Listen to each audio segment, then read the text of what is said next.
Hello and welcome to CU Science Update. I'm Alex Trierweiler.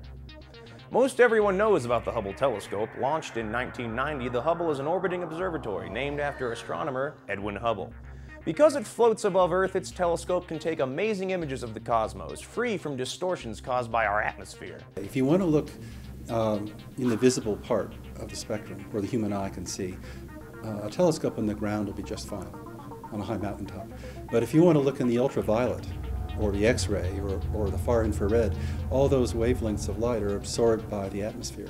This 12-ton observatory is about the size of a school bus. It orbits Earth every 97 minutes and sees roughly 18 sunrises and sunsets in a 24-hour period. Hubble is one of NASA's longest missions, and fortunately, astronauts from the space shuttle have been able to add crucial new instruments to the telescope. In May of this year, the astronauts went and visited the Hubble and installed a new camera and a new spectrograph, the Cosmic Origin spectrograph, which we built here with Boulder Aerospace. Now, scientists will be able to look even farther back in time and space and know more about the early universe. But it's a national treasure. At least I hope the public thinks that. Are we alone in space? Is ours the only blue planet hurtling through the infinite? Is the moon, in fact, made of green cheese? CU's Laboratory for Atmospheric and Space Physics, or LASP, is searching for some of these answers. Following the eye-catching explorations of the Hubble Telescope, LASP, in partnership with NASA, launched the Kepler Mission. Its objective? To find Earth-like planets far beyond the reaches of our solar system. With its incredibly powerful telescope, this space observatory will observe some 100,000 stars, looking for Earth-like planets within what is called the habitable zone of their parent stars, with the potential to support water and life. Now that is a truly out-of-this-world goal. Since it was placed into orbit in March 2009, Kepler has already made dramatic discoveries, detecting the atmosphere of a known Jupiter-like planet 1,000 light-years away. However, before any of us will be shaking ET's hand, there's plenty of work to be done right here on Earth. Kepler's data is being sent directly to the Mission Operations Center right here at CU. Students and scientists are working long hours to interpret the findings. CU Science Update paid a visit to the Mission Operations Center to see how Kepler's planet hunting is coming along. Thanks, Alex. Well, I'm here at the Laboratory of Atmospheric and Space Physics, or LASP, where the Kepler mission is currently underway. Inside of these walls, students are commanding the telescope searching for extraterrestrial planets. Let's go inside and take a closer look at what it takes to be a student commander. This is the story of one such student commander, James Binney. A self-proclaimed slacker in high school, Binney had no idea what he wanted to do once he came to college. And my dad said, well, why don't you be an engineer? And it never really clicked to me that, hey, I like math, I like science, why don't I do something with it? He decided to become an aerospace engineer major at CU. Then a friend told him about an opportunity with LASP. So I sent in my resume, and about a month later they said, hey, we'd like you to come interview for this job. And so I came in dressed in my suit and tie. A month later, Binney received a call. He got the job. But before he could take the reins, he'd have to endure an absolutely tedious summer of training. It's really intense class, 8 hours a day. I mean, you wake up, get it here at 8 a.m., leave the building at 5 p.m. Yeah, I come in and just check plots. I check to make sure that all the temperatures, the voltages, all that, they're all right and happy. So that takes the better part of a morning. Then after that, there's always the lunch. You don't want to take class time to go to lunch. You have to do it here. At the end of the day, Binney is grateful for his experience with LASP. I mean, if you just look at a resume, people with experience are generally the people who get hired, and people with a master's degree are generally the people who get hired. So somebody with a master's degree and 3 years of experience there's definitely a leg up on the competition. With opportunities like the one with LASP, the sky and beyond is the limit for Binney. Wow, Binney really seems to have a lot on his hands in there. I can only begin to imagine what he and the 14 other student commanders must face sending all those commands out into space. Well, for CU Science Update, I'm Brian Redden. Back to you, Alex. All the bells and whistles from the Mission Operations Center are enough to confuse any non-scientist. My brain threatens to shut down just thinking about the repulsive power of heliocentric dark matter. So to make sense of the Kepler mission, CU Science Update's Phil McMichael sat down with LASP Mission Operations and Data Systems Director Bill Possel.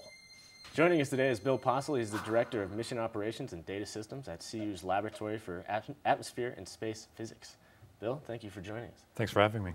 So let's get to it. Can you describe the Kepler mission and what exactly it does? Sure. Kepler is NASA's first spacecraft that's dedicated to looking for Earth-like planets in an Earth-like orbit. This is the first time that we've put up a very large telescope, and it's looking at a region of space that is still within our galaxy, and looking at stars that are very similar to our own sun, and then it's looking for these planets that are similar to Earth. Why is this mission important? One of the things we always wonder about is there other life within our universe? We've got rovers looking at Mars, we've gone to asteroids, we've gone to the moon. The question still is, are there other places in our universe where life could exist? One of those questions continues to be, are there other Earths? Are there other planets that are similar to our own Earth? We know that there's other planets out there. We found those with ground-based telescopes, but really we don't know within our galaxy how many of those stars that we see have actual Earth-like, Earth-sized planets going around. Could you tell us a little bit about how the spacecraft detects planets? Okay, it's really impressive. It's pretty much just a large digital camera. It's a 95 megapixel camera. It has a very wide field of view. And one of the questions people ask is, how does it compare to the Hubble Space Telescope? Hubble was designed with a very small field of view. It's pretty much like if you take a penny and you hold it up against the sky and you look through the eye of Lincoln. That's the field of view of Hubble. So very small. If you take your palm and hold it up against the sky, that's the field of view of Kepler. So it's much larger than Hubble. But Kepler is looking at a large group of stars. Within this field of view, there's something like 2 million stars that we know of. And out of those 2 million stars, Kepler is looking at 170,000.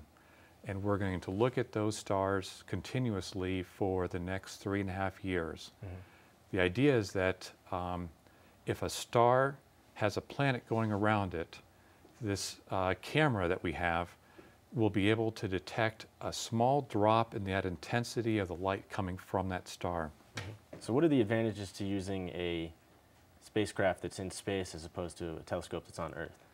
One of the things that we like to do, the reason you go to space is to avoid the atmosphere. Our atmosphere is turbulent. You know, there's telescopes. We put large telescopes out in Hawaii, and it's trying to get to mountains that are very high up to have less atmosphere. So the planet that was discovered before Kepler started, HAT P7b. Right. This is a planet that's bigger than Jupiter and orbits its sun every 2 days, is that right? Right. It's an amazing planet. It was, the name HAT came from the Hungarian Automated Telescope Network. Oh, okay. So HAT's an easier name for it. But this was ground-based telescopes, and they used this transit method to look at, to see that there was this planet. Kepler looked at the same planet, same star, same planet, so they knew it was there.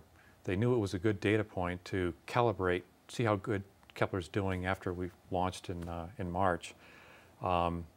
And what they found was, they obviously found the same planet, this thing that's going around every 2 days, and it's larger than Jupiter. So if you think about Mercury, Mercury's our closest planet, that goes around every 88 days. This thing goes around every 2 days.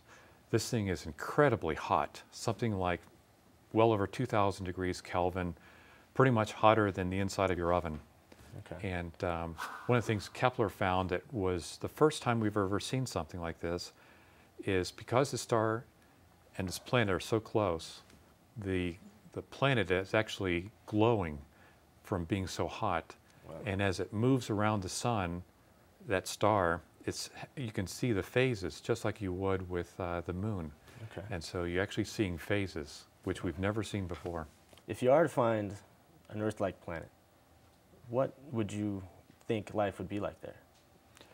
I think it'd be really hard to tell from just looking at Kepler data. I think there's a lot of, you could extrapolate. Again, our one data point is Earth, where we found life, and Kepler is going to tell you, are there more planets than we expected that are Earth-like, or fewer? What if we don't find any planets that are Earth-like? What if we find a lot of them? What a lot of stars that have Earth-like planets? Mm-hmm. I think that is just one indication of what's the probability of more life in our galaxy? So it's not going to tell you is there life on that planet, but it tells you what's the probability of life in general in our galaxy.